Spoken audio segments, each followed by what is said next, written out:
GuitarLessons.com, the #1 name in guitar lessons online.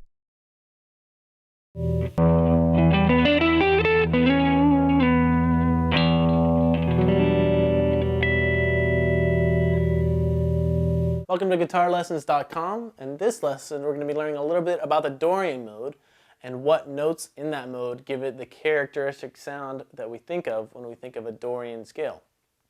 So, to start off, let's learn a shape of a Dorian scale that's pretty common, and we'll go from there. Start off with your index finger on the 7th fret of your A string. It's an E note. We're going to be in E Dorian. Then your third finger is going to grab the 9th fret with your third finger right there. 10th fret with your pinky.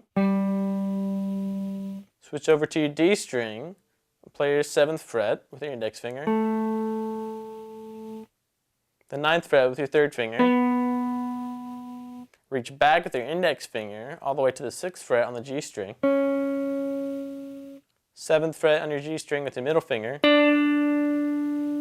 9th fret with your pinky. 7th fret on the B string with your index finger. 8th fret with your middle finger. 10th fret with your pinky. 7th fret on the high E string with your index finger. 9th fret with your third finger. And then finally the 10th fret with your pinky. So the whole scale, just in a scalar fashion, sounds like this.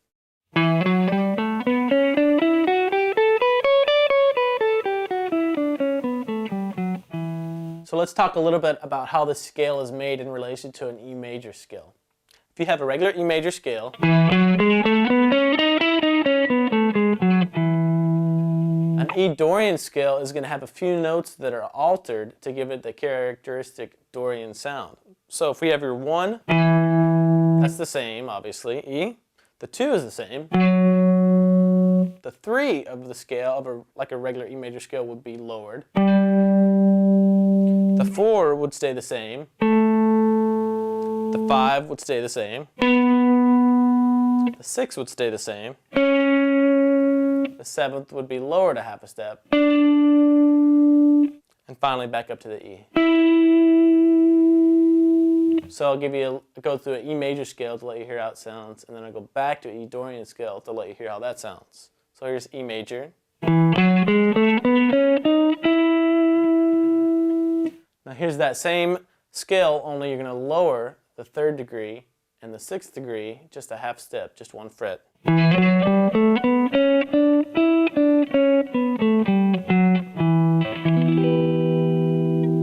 So the notes you want to emphasize out of that scale once you have your scale built are the 1st, or root of the scale, the 3rd, the 6th, the 7th, and back up to the root. The really important ones are the 3rd because it gives it that minor quality, and the 6th because it gives it a real Dorian characteristic sound.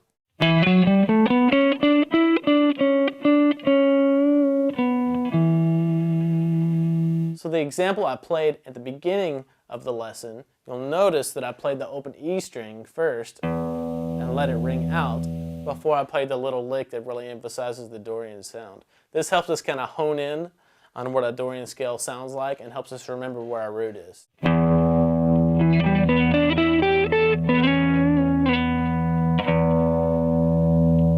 So that's a good way to practice this scale. If you're in E Dorian, hit that E and mess around with the scale, improvise with it, and see if you like the sound of this Dorian mode, and if you do, experiment with it more and learn as much as you can about it.